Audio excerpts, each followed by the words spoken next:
there is no problem in the United States Constitution. It supports the bill of this representative and this senator.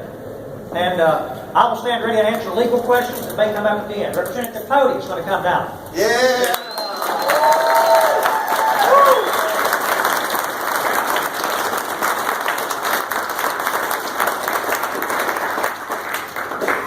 Let me bring up Senator Beasley as well. Will you come up and stand by me? Thank you.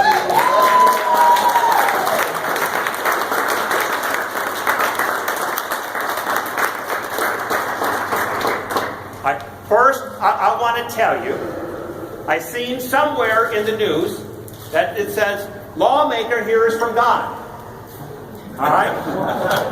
I want to tell you, I pray to a living God. Amen. And when I pray, I expect Him to answer me, okay? Amen. Yes, I pray, and yes, I expect my prayers to be answered, okay?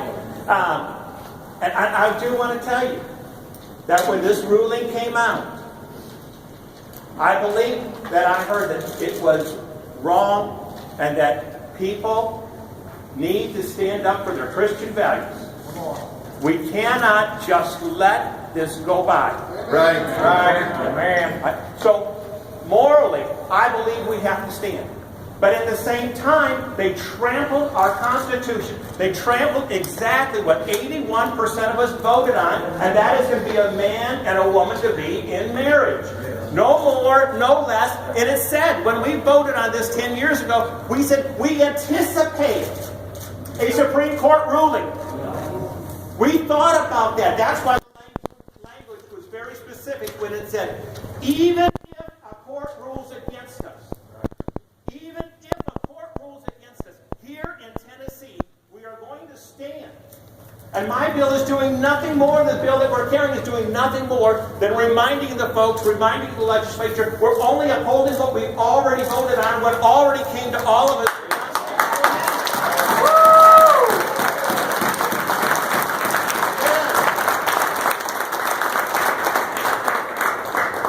I will tell you, now is the time to act. We want to make sure our voices are heard.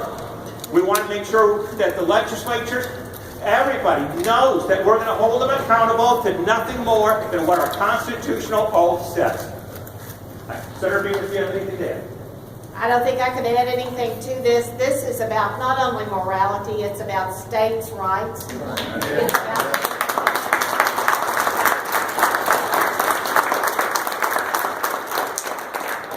so many issues that the federal government does not have any business getting into. That's right. Yes. Thank you for coming today. All right. Thank you. And we're here to answer any questions for the president that might have questions as well. Here, I got one. What does it about the Attorney General and his staff? That's the problem. How can we... And that's a great question. That's a great question. So the amendment that we filed says this, that even if the Attorney General decides that he does not support our bill or does not want to support what we're passing, we have made provisions that the Speaker of the House and the Speaker of the Senate can hire outside counsel. There's already funds that they have allocated for them. The next time we need to do this, we need to have an elected Attorney General that we can hold them more accountable.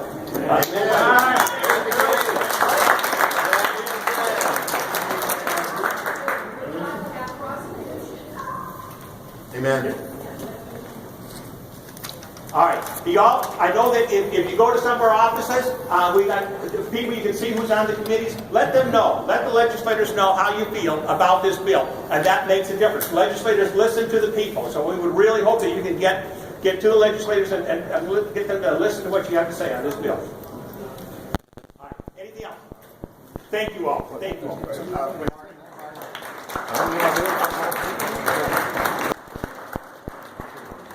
Are you concerned about the $8 billion fiscal load?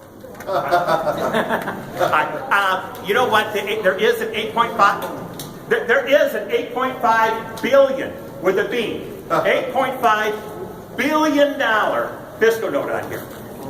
All right. We know that is 25% of the state budget. All right. For people that know me, I have got to be, and Senator Beavers, we are some of the most fiscally conservative people up here. All right.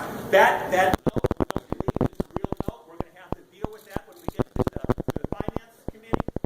But we also know that if we don't do something,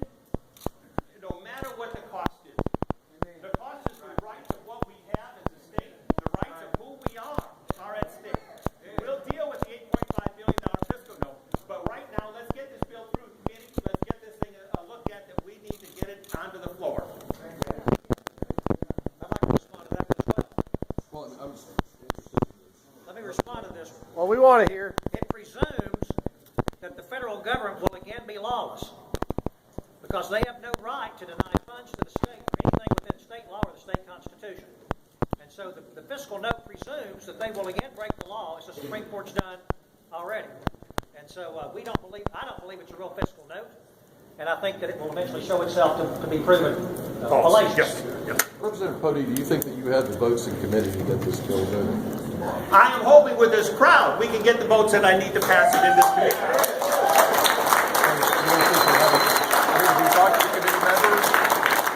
I have not taken a vote count yet, but I will be taking a vote count tomorrow when I'm presenting the bill. I've not gone to each legislature and asked them, are you going to vote for this bill or not? And I'm letting the people of the state of Tennessee go to their legislature and get them to know where they feel on this bill.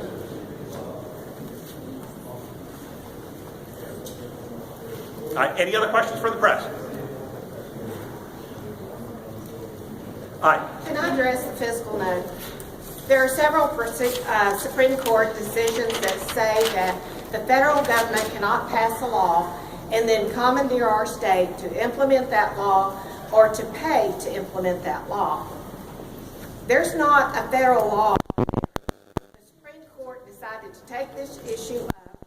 There is no corresponding federal law. However, in Tennessee, we do have a constitutional amendment that defines marriage. So we want to stand up for the law in Tennessee. And the law in Tennessee is that marriage is between one man and one woman. The fiscal note is completely bogus. You said it's not only moral. What do you say to those on the other side who say this is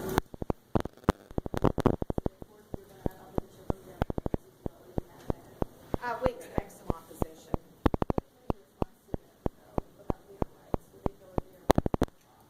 And what we feel on that is this. The people of Tennessee, 81% of the people have voted on that. That came to the people of Tennessee and asking. And that decision was made 10 years ago when we said, what should marriage be defined as? And it was this issue at that point on the other side, and they made their case. The people of Tennessee spoke, and they clearly, overwhelmingly said, people in Tennessee want marriage between one man and one woman. The people on the other side, there's other states that they're welcome to go to, whatever, but in Tennessee, we want it to be one man, one woman.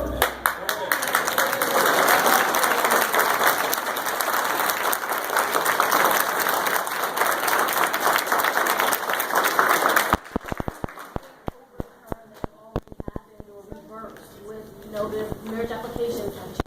How do you reverse that if things go through? That's a great question. The courts have made a real mess. And it's going to be up to the courts to straighten out some of the mess that they made. What my bill is not going to address that. It's only going to address this. That we're going to go back to the point that we said marriage is between a man and a woman, and that's what we're going to stand on. The courts are going to have to work out all the other issues that they created. That wasn't a mess that we made. That was a mess that they made. You know what? Courts cannot make law. There you go. There you go.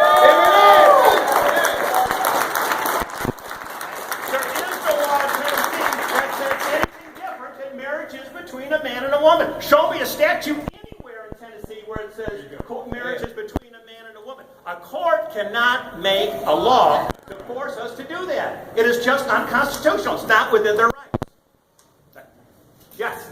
And you know, and what you want to do in the House is direct Secretary of State, 501c3, or do that way in organization. Like the lawyers, ACLU, etc. And just pull that 501c3 and that's the whole thing. Well, I'm sure the Secretary of State would have authority to do some of those things, and I'm not sure what they're going to do at that point. All right. Any other questions you all got? All right. Again, thank you guys for being here. Please go see the legislators, especially the ones on the committee. We need all the support and help we can get, okay? All right.